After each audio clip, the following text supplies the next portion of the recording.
Ang nakakalungkot, pag in-apply natin ito sa spiritual aspect o sa spiritual state ng ating buhay, marami sa atin excited sa mga pangako ng Panginoon. Ang ganda kaya ng pangako ng Panginoon. Ang sabi ng John 10:10, Jesus came to this earth to give us an abundant life. Sino ba naman ang ayaw na magkaroon ng abundant life? Hindi lang maraming pera sa bangko, kundi abundant life. Hindi lang abundant sa pera, kundi abundant sa peace, sa joy, sa security, and all of that. Gusto nating lahat na makamtan yung abundant life na ipinagkaloob ng Panginoon sa atin.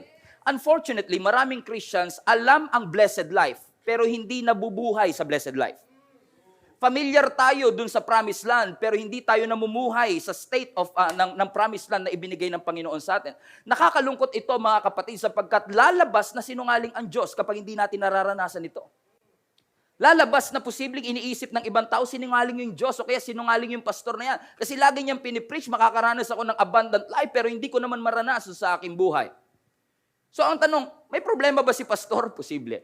Pero ang mas malaking tanong, may problema ba sa Diyos kung bakit hindi ko nararanasan yung promised land or abundant life na gustong iparanas ng Panginoon sa amin? Kasi kung titignan ko ang pamilya ko, lagi nag-aaway. Kami nga mag-asawa, hindi magkasundo. Mga anak ko, walang galang sa akin. Yung karir ko, parang walang direksyon. Yung trabaho ko, parang tagilid mo. Matatanggal pa yata ako, 25 years na ako. Parang lahat ng pangyayari sa ating buhay, it seems like parang hindi siya naka-align dun sa gustong mangyari ng ating Panginoon. Ang question, may problema ba sa Diyos? Sinungaling ba ang Panginoon? Of course not.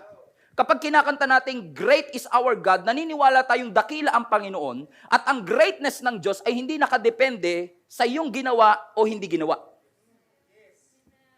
Think about that. So, hindi naaapektuhan ang greatness ng Lord base sa ating mga desisyon. Whether you want to serve God or not, He will remain great. Kung gustuin mo magsimba o hindi, mananatiling powerful ang ating. Walang inferiority complex ang Diyos na kapag hindi mo siya pinupuri, nasasaktan siya. Pero bakit hindi natin maranasan ang greatness? Ako naniniwala, isa sa mga reason kung bakit hindi natin maranasan yung greatness at power ng Diyos because of the way we comprehend His greatness.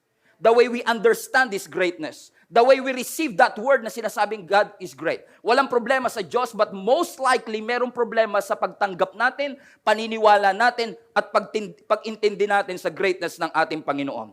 Ang tanong ko, mga kapatid, every time you face a struggle, every time dumadaan ka sa pagsubok, is God greater than your fear?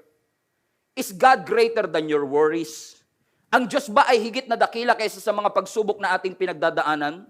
Is God greater than your sorrow, that loss, that depression, that doubt? Because the way you believe the Lord will greatly affect the way you experience the Lord. Paano mo siya pinapaniwalaan? Ano ang tanggap mo pag sinabi nating mahal tayo ng Panginoon?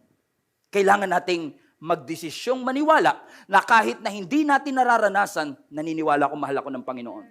Naniniwala akong pinatawad ako ng Panginoon. Maraming deception, maraming pangloloko ang kaaway, pero naniniwala tayong kung ano man ang sinabi ng Panginoon sa kanyang salita, yun ang aking papaniwalaan.